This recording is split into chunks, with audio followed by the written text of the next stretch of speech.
И с удовольствием передаю слово госпоже Натали Ямб, бывшему министру бюджета Республики Кот-д'Ивуар и известному далеко за пределами своей страны экономисту, аналитику и мыслителю. Je souhaite en premier lieu remercier les autorités russes et la Team Afrique pour m'avoir permis de venir exprimer mon point de vue, celui de mon parti et celui du professeur Mamadou Koulibaly, candidat à l'élection présidentielle de 2020 en Côte d'Ivoire, sur la souveraineté, sur les valeurs africaines, sur les urgences de développement en Afrique et le rôle que la Russie peut y jouer. Parler d'identité africaine est une chose aisée, car l'identité et les valeurs des Africains ne sont pas différentes de celles du reste de l'humanité. Nous avons les mêmes sentiments de solidarité, de compassion et les mêmes aspirations à la liberté, à la dignité, à la justice et à la propriété. Pourtant, force est de constater que, après l'esclavage, après la colonisation, après les pseudo-indépendances, on ne nous a reconnu que le droit d'être libre, mais seulement au sein de l'enclos français. L'Afrique francophone est encore aujourd'hui, en octobre 2019, sous le contrôle de la France. Cela remonte à 1984, lorsque les puissances coloniales se sont réunies à Berlin pour se partager l'Afrique, sans que les Africains aient leur mot à dire. L'Allemagne, l'Espagne, l'Angleterre, le Portugal ont compris depuis lors qu'il fallait sortir du schéma de la conférence de Berlin et redéfinir les contours d'une nouvelle coopération avec les pays africains. Pas la France, qui avance sans bouger, en portant des masques et qui considère toujours le continent africain comme sa propriété. Les peuples d'Afrique, et particulièrement la jeunesse, revendiquent pourtant avec de plus en plus de vigueur leur besoin de démocratie, leur droit à l'autodétermination, le droit de décider avec qui ils veulent commercer, avec quoi ils veulent payer ce commerce, sans qu'on les place sous la tutelle d'une ex-puissance coloniale qui se présente toujours sur la scène mondiale comme notre porte-parole et notre avocat. Nous voulons sortir du franc CFA, que Paris, avec la complicité de ses laquais africains, veut pérenniser sous l'appellation ECO, et qui ne permet aucune industrialisation de l'Afrique francophone.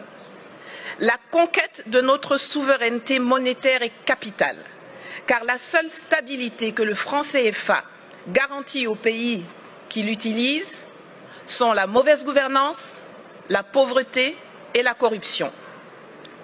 Nous voulons le démantèlement des bases militaires françaises, qui, sous le couvert d'accords de défense bidons, ne servent qu'à permettre le pillage de nos ressources, l'entretien de rébellions, l'entraînement de terroristes et le maintien de dictateurs à la tête de nos États.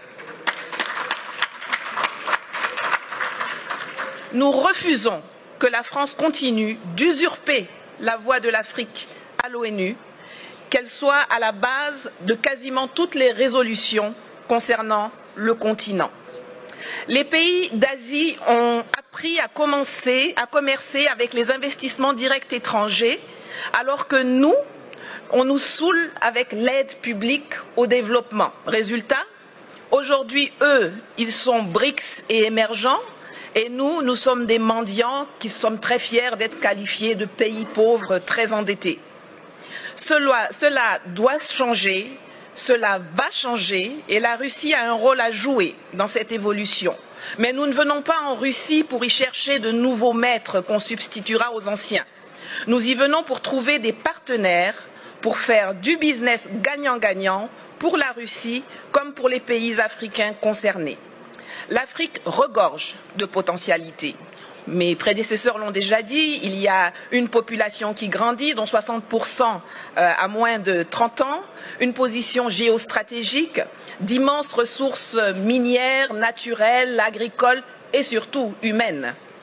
Sur le plan militaire, la présence de la Russie, qui n'y a pas de tradition coloniale, peut permettre de rééquilibrer les choses dans les pays francophones. Et je crois que l'exemple centrafricain dont Madame la ministre de la Défense pourrait mieux nous entretenir est l'un des plus parlants. En Côte d'Ivoire, nous avons par exemple un énorme besoin de formation militaire et de restructuration de l'armée. Sur le plan économique, la promesse de Sochi doit être celle de la rupture avec le huis clos actuel appauvrissant où la France semble avoir verrouillé les domaines de l'eau, de l'électricité, des routes, des ponts, des ports, par des monopoles protégés par les gouvernements respectifs ou par des passations de marché de gré à gré sans appel d'offres, pour que nous puissions enfin nous diriger vers une ouverture de l'économie à tous, notamment aux industries et entreprises russes, dans les secteurs agricoles, miniers, énergétiques, de la transformation industrielle, de l'éducation, de la formation, il y en a plein. Le littoral ivoirien, par exemple, qui alterne les lagunes, les fleuves et la mer, est long de 570 km et regorge d'un potentiel encore inexploité ou sous-exploité dans le transport maritime et lagunaire, dans le désensablement des embouchures de fleuves qui peuvent devenir navigables, dans l'hôtellerie, le tourisme, l'habitat de luxe, le transport lagunaire entre les villes du littoral, compte tenu de l'état désastreux de nos routes. Enfin, sur le plan politique et diplomatique, le monde et la Russie doivent cesser de nous voir à travers les lunettes déformantes du storytelling méprisant, mensonger et négationniste de la France, qui nous assujettit. L'Afrique n'a pas besoin de tuteurs à l'ONU, l'Afrique n'a pas non plus besoin de nouveaux propriétaires, mais la Russie y a sa place comme un partenaire dans une logique de Commonwealth, d'enrichissement partagé, de collaboration vivifiante et innovante entre les secteurs privés respectifs. Le monde bouge, les lignes évoluent. L'année prochaine, 2020, est celle d'élections présidentielles au Togo, au Burkina Faso, au Niger, en Centrafrique, en Guinée et en Côte d'Ivoire, pour ne parler que de l'Afrique francophone. Espérons que celles-ci verront l'arrivée au pouvoir de dirigeants réellement choisis par les peuples, qui privilégieront enfin l'ouverture sur le monde et de nouvelles et innovantes opportunités d'affaires à l'asservissement bête et stupide aux colons d'hier et d'aujourd'hui. Je vous remercie. Спасибо.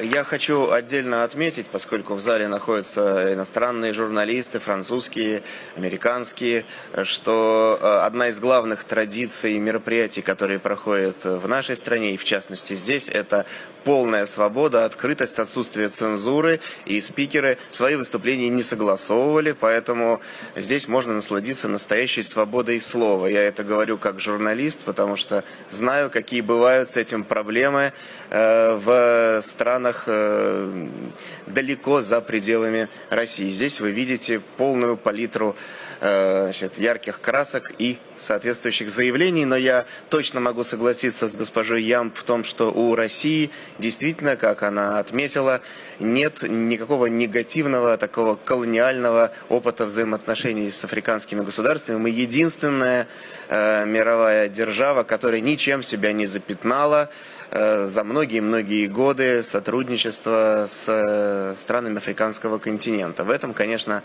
наше конкурентное преимущество.